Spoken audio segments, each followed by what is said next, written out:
જુગારનો ગણનાપાત્ર case શોધી કાઢતી Padra police, 4 શખ્સ ઝડપાયા, ₹71,370નો મુદ્દામાલ જપ્ત।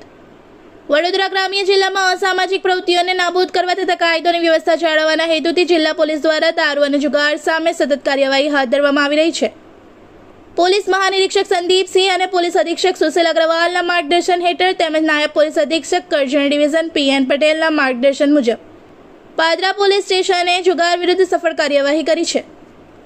ઇન્ચાર્જ પોલીસ ઇન્સ્પેક્ટર PV ગોહિલને મળેલી ચોક્કસ બાતમીના આધારે પોલીસ સ્ટાફે પંચોની હાજરીમાં પાટોદ ગામથી ઝવેરીપુરા ગામ તરફ જવાના રસ્તા પર આવેલી ખુલ્લી જગ્યામાં દરોડો પાડ્યો હતો। દરોડા દરમિયાન જાહેરમાં પત્તા પાના વડે રૂપિયાની હાર જીતનો જુગાર રમતા 4 શખ્સોને રંગે હાથ ઝડપી પાડવામાં આવ્યા હતા। પોલીસે સ્થળ પરથી પત્તા પાના, હાથ રૂમાલ, જમીન દાવના રોકડા ₹5,040 અને અંગ ઝડતીમાંથી મળેલા ₹6,330 મળી કુલ ₹11,370 રોકડ રકમ કબજે કરી હતી। ઉપરાંત ₹35,000 કિંમતની એક મોટરસાયકલ અને 25,000 કિંમતની હીરો ડેસ્ટિની મોપેડ સહિત કુલ ₹71,370નો મુદ્દામાલ જપ્ત કરવામાં આવ્યો હતો।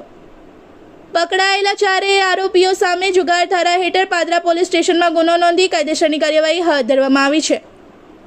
પાદરા પોલીસની આ કામગીરીથી વિસ્તારમાં જુગાર જેવી અસામાજિક પ્રવૃત્તિઓ સામે કડક સંદેશો ગયો હોવાનું માનવામાં આવે છે।